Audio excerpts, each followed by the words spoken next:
Good Tuesday morning, everybody. Hope everybody's up and at 'em on this somewhat cloudy day down here in Alabama. It's a little chilly today for this South Georgia boy. Good grief. Feel like I'm in the mountains down here near Dothan in the southeast part of the state. But the wind's blowing this morning. It feels very cool. But hey, this is Election Day 2016, everybody. I hope everybody's up and ready to go to the polls today. If you haven't already gone, I've heard from a few of you already that's told me that you've already been to the polls this morning and standing in line trying to cast your ballot, and I hope that's the case for everybody watching this morning.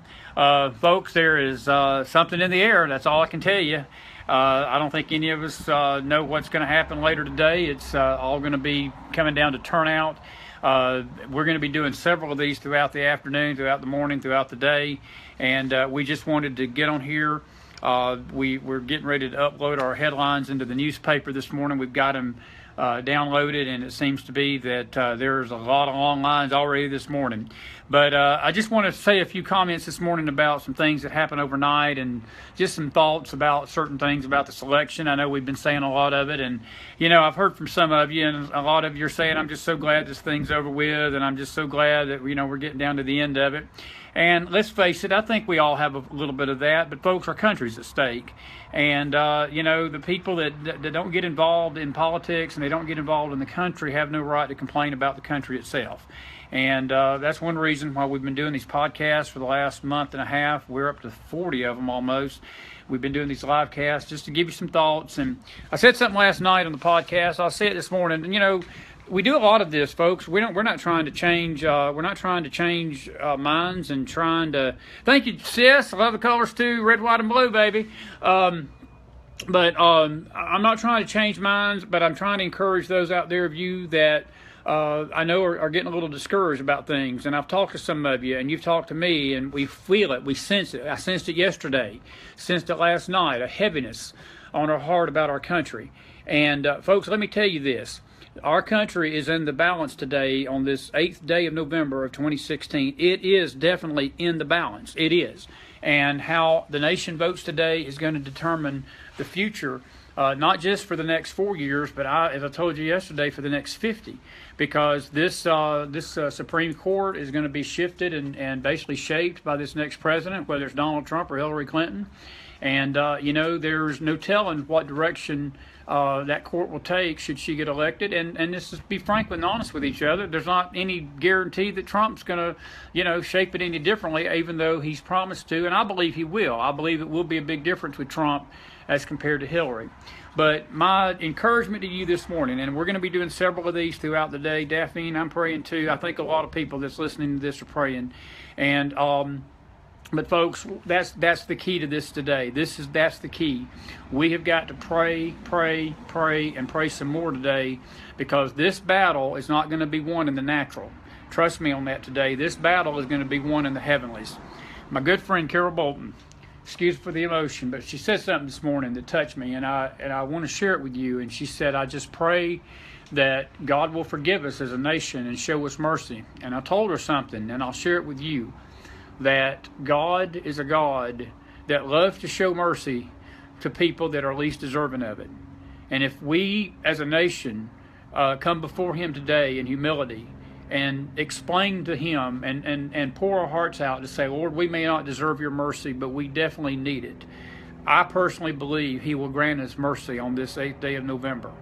And I tell you why, folks, because there's not a one of you looking at me in this camera that knows beyond more than anybody like me that God gives mercy to undeserving people, because He's given His mercy to me so many times in this life, and in my 51 years on this earth, I can't begin to express it. So I believe the Lord is destined, and I believe He's sitting on His throne today wanting to give mercy to the nation. He really does. But He's got to hear from us. He's got to hear from His people. He's got to hear from the people that know Him by name and have faith and they trust in Him. Folks, our faith today, my faith is not in Donald J. Trump. As much as I admire Trump, as much as I appreciate what he's done, as much as I admire this man for putting up with the stuff he's put up with for the last 18 months, I have come to not just like him as a candidate, but I like him as a person. I like the man. I like his sacrifice. I like his heart. When I listen to him talk, he identifies with us out here. He's not talking at us. He's talking to us. He's been doing that for 18 months.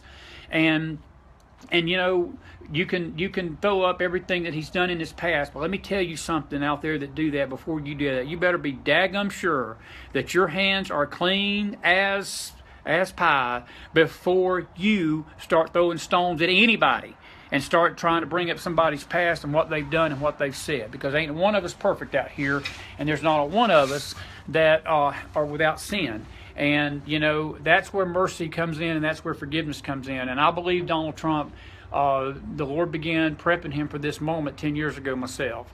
And I really do. And I believe that just watching what's happened over these last 18 months, folks, he has defied every odd.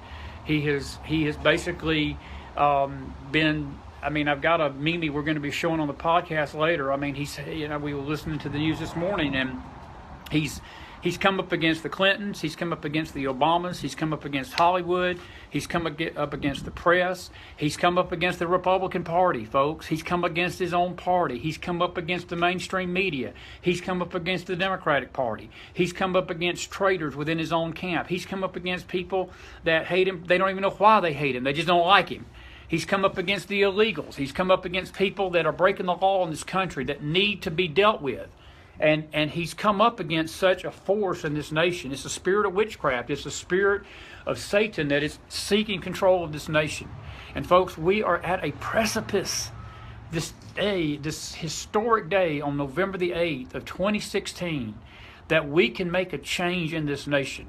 And the people that can make that change, it's not Donald J. Trump so much. It's me and you. We are the key to this today. Nobody else. And we've got to take that opportunity and grab it and run with it. And we have got to make sure that we hear the voice of God in this hour, and we hear what God is saying to our country. And as my friend Carol Bolton said this morning, God does not really have any reason to give America mercy. But I will tell you this much, folks. God wants to give us mercy. And if we'll ask for it, I believe he'll give it to us. And I heard something last night about Donald Trump, and I'm going to bring this little live cast to a close. I'll be broadcasting these throughout the day. And for my sister, she said she likes the outfit. I've got the red, white, and blue on, baby, today for America. And we love you, sis. But, folks, let me tell you this. Donald Trump, if you've noticed in his speeches, and I noticed it last night, even in his last closing statement, Barack Obama went out on the stump 2 days ago and spoke for an hour and a half. And do you realize that in that hour and a half speech, he used the word I, speaking in first person, 217 times during that speech? He didn't talk about we the people. He didn't talk about you the people. He didn't talk about us. He didn't talk about the country. Barack Obama's speech about him and Hillary was all about him and all about her. And her campaign slogan is, I'm with her. And folks, I don't want to be with her. I don't want to be with him. But Donald Trump gets on that camera, and what he's been saying to us for 18 months, if we've been listening, he's been saying he's with us. That's a big difference, folks. And that's the candidate that I want running my country, is the candidate that is with us out here. He has used you, we, us together nearly 1,000 to 2,000 times just in the last couple of days in his speeches. Barack Obama speaks 90 minutes and uses the word I 217 times. That's the choice that you're about to make at this poll this morning, folks. And let me tell you something. There is an underground, and there's a swelling, and there's an earthquake going on in this earth. I believe it. I feel it. I know there's warfare going on over our nation today. And again, not to belittle a point, but we have the key if we'll pray and we'll seek God's face today. And as Christians, and folks, I'm not talking to perfect people out there. When I say Christian people, we're not perfect. All of us have got faults. All of us have got flaws. All of us have fallen short. But God has always dealt with flawed people in the history of life, in the history of the Bible. The Bible's full of them. And this nation is full of flawed people. But when we come together, there's no greater nation on this earth than the United States of America. And I'm proud of my country today. I'm proud and I'm confident we're going to make the right call if we'll get out and do our duty, and that's vote, and we pray today. And folks, I don't know if you feel it, But I feel it in my heart today. Something's up. Something is trembling. Something is going on over our country. And we've got to stand in the gap. And we have got to call out to the heavens all day long that these votes come in and the right man is picked for the job. And I don't want to sit here and Hillary bash, but I will tell you folks, as I said, the country's direction will be greatly altered and greatly different if she's elected tonight. And, I'll leave it at that. We'll be talking about that more throughout the day. We encourage you, if you have not listened to last night's broadcast, we posted it on our Facebook page, the Mac Files number 37. Have a lot of good stuff in there, and we're going to have a lot of more good stuff today. We encourage you. We're going to be online as much as we can today to encourage a lot of you folks. I know some of you told me that, look, it's a humble thing when you tell me this, and I appreciate it. You say that when I come on and act like an orangutan, act crazy like I do, that it encourages your heart, and it gives you comfort to know that somebody crazy and nutty's out there rounding up the troops and riling up the troops. And I'm glad to take on that mantra of being crazy and stupid, and I'll take that any day of the week. So I hope a little bit of this craziness has rubbed off on you this morning, and I hope you got it, your heads up. Don't get down. One quick thing, and I'm going to let this go. I will tell you this, 2 things tonight. And this won't affect most of you, but a lot of you Facebook people are out west. Do not let the media early on in this race tonight, when they start bringing the results out and they act like that Clinton's going to win this thing, you out west, go vote, no matter what. Because that's going to be the game plan. They're going to try to get people so discouraged early on in the night that people out in those western states are not going to vote.